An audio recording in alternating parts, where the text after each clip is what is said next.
Hi everyone, welcome to another episode of my podcast. I'm going solo today. I was supposed to have a guest to talk about Pantera, but he wasn't able to join.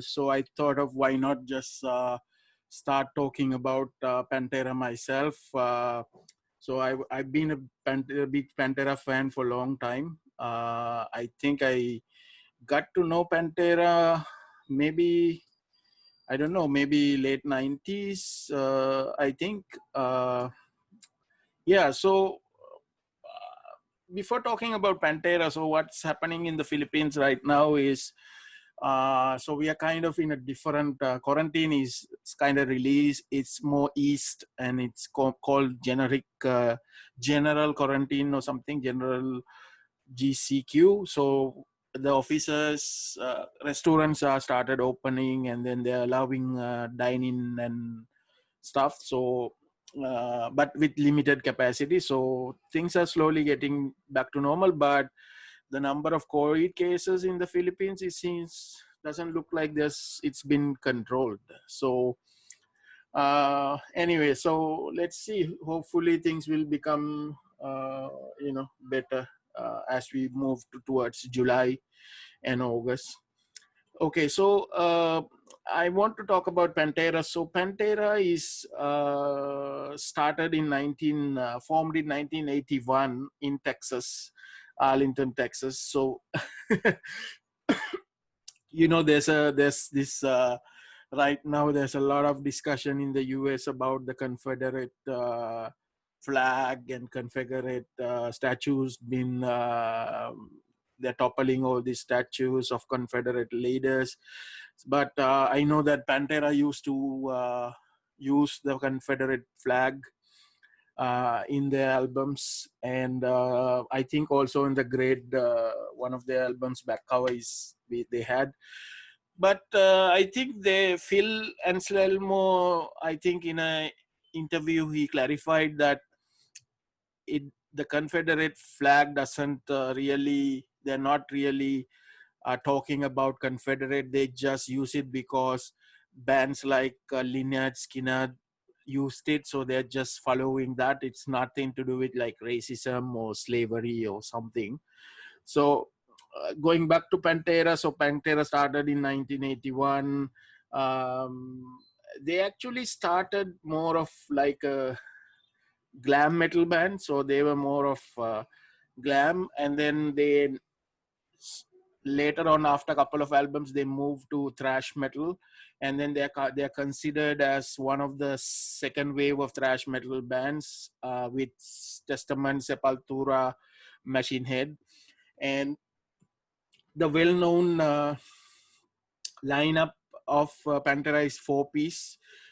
It's Dimebag Darrell on guitars, Vinnie Paul on drums, Phil Anselmo on vocals, and Rex Brown on bass. So that's the most well-known lineup. But they started as a five-piece band, I think, because they were more of a glam band.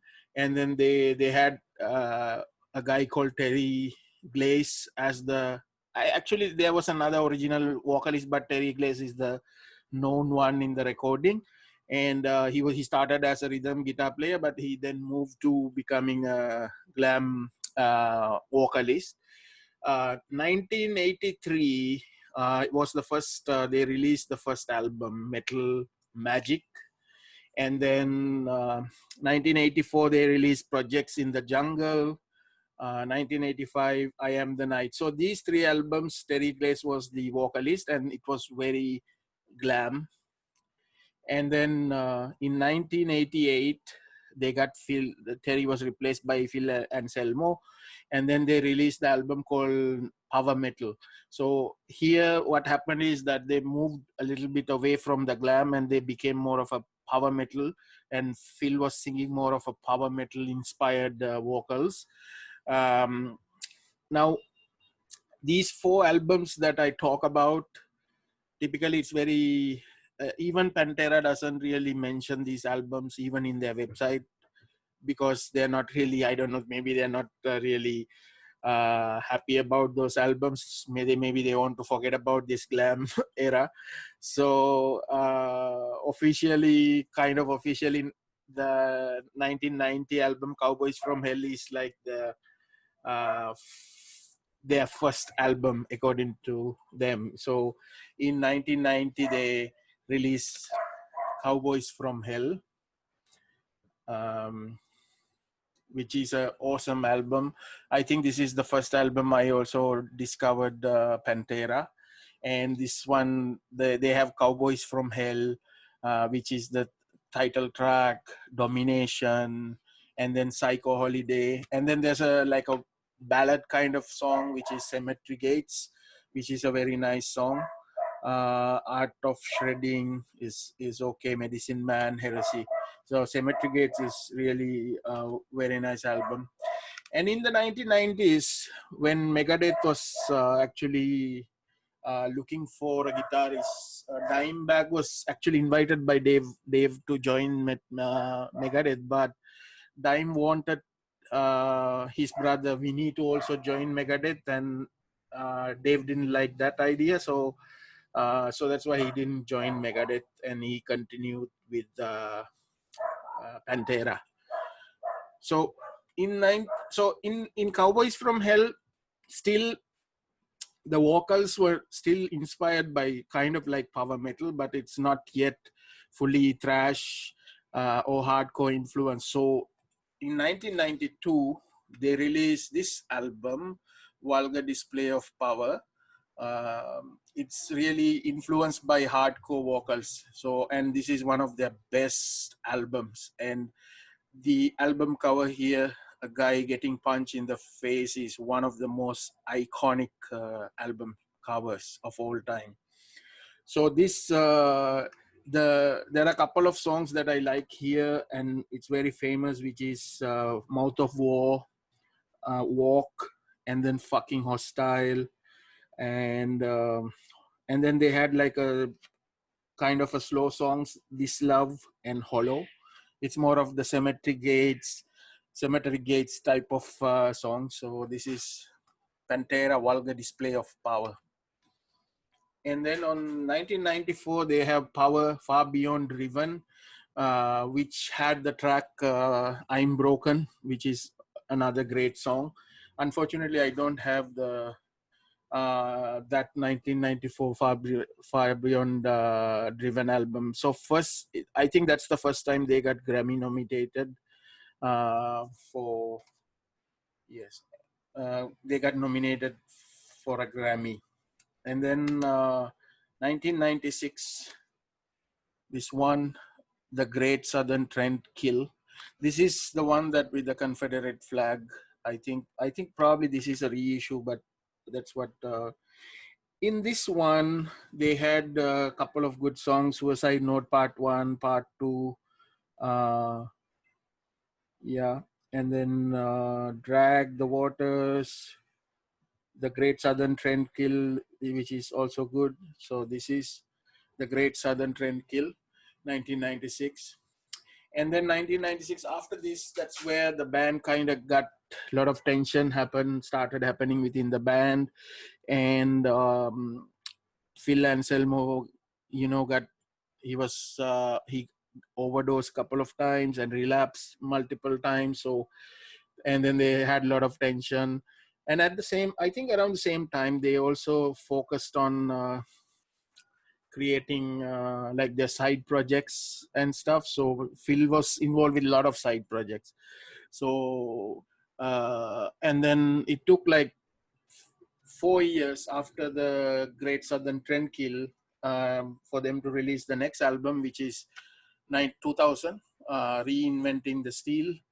So this one was a really, really metal, thrash metal album, because they had Hellbound, Goddamn Electric, Revolution Is My Name, and then in the Goddamn Electric, they had Kerry King do the guitar solo on Goddamn Electric. That is year 2000. Now what happened is, after this band went into hiatus and then eventually broke up.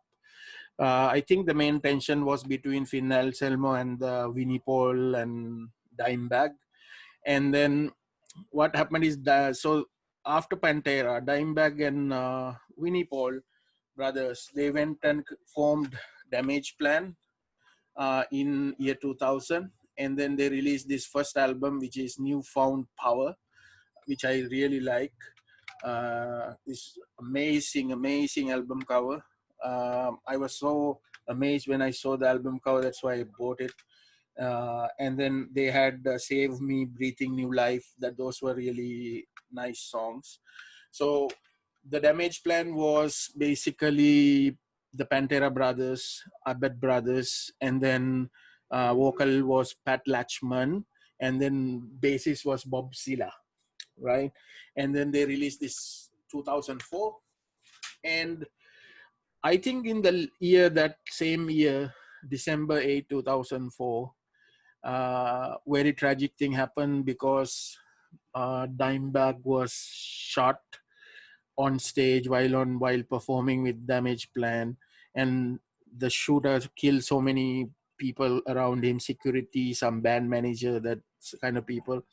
It was a guy, it was, they say it's an unstable fan, mentally unstable fan called Nathan Gale, that shot. And then there's a story that Nathan Gale was saying, there's a some are saying because he had like a mental disorder, and then schizophrenia, and then the others are saying that Nathan is claiming that Pantera stole their songs, his songs, and that's why he shot them. So sadly, Dimebag was shot, and I was reading about the funeral. So they put Dimebag on a Kiss coffin because that Gene Simmons provided a Kiss coffin, and then they put with it Eddie Van Halen from Van Halen. Eddie Van Halen actually provided a guitar, that the yellow Bumblebee guitar, that they buried Dimebag with that guitar, which is a very sad thing. I remember that this was somehow in the news. There was a clip of like a security cam video or a drum cam, some sort of a video that show how the shooting went through. It was really tragic because Dimebag was really amazing guitarist. um, and then I have another band which is after Damageplan. After Damageplan, Vinny went into hiatus for like almost 2 years, and then he joined this band super group called Hellyeah. So I have 2 CDs of Hellyeah. So Hellyeah is actually, the vocalist is Chad Gray from Mudvayne, and then the other guitarist is from Nothing Face. So it's a group super group. And then this is 2007, and then I have 2016 album Hellyeah, which is actually signed by the band, Undeniable, which is a nice one. And then but what happened is in 2018, Vinnie Paul also passed away, so with heart failure. But luckily, Hellyeah performed in Manila in 2011, which I was able to see them live. So with Pantera, it's only Vinnie Paul I was able to see live performing, which is, for me, it's still enough. And then I have one more album, over the under, which is Down. The band is Down. So this is Phil Anselmo on vocals, and then the guitarist is Jimmy Bow of what is that band? I Hate God. So I actually met Jimmy Bow when he came here with I Hate God, but I forgot to get this get this sign because somehow I forgot to bring this to him. So this is actually Phil, I think, on the back cover. And I have Far Beyond Driven. I think I have a magazine. This is actually supposed to be the album cover of Beyond Driven. Um, it's such a legend. And I remember um, they were saying that they want to put like maybe recreate Pantera with Zach Wild on guitar, but it never happened. And there was also a tribute song which Zach put out on the. I think he had a song called "In This River" with an amazing video, which was this is Zach Wild, so which was about Dimebag, and they had like a nice flashback video where they had two kids with long hair and then riding bikes, which is just showing it's like Dimebag. And then I also like I like buying all these magazines when I travel, so I was able to get a total guitar with Dimebag, and then also his lessons. So so that's a quick video to on Pantera. So this is really I really want to get all the albums, even the Glam ones, because I know I have a friend who has most of them, and because it's such a legendary band. And I was having a talk with one of my friends who saw Phil Anselmo and the Illegals, which is another project of um, Phil. So that's like hopefully in the future, if I can see at least Phil, and then maybe down, I don't know. So so guys, that's it's kind of strange to do a solo discussion because I regularly normally have a lot of guests on my show. So I hope you learned something on Pantera. So go and look for their albums in Spotify, YouTube. They have a lot of nice videos, really thrash. If you want somebody, your friends, to get into thrash, show them Pantera videos, because Pantera is the best. uh, so okay guys, keep safe, stay metal.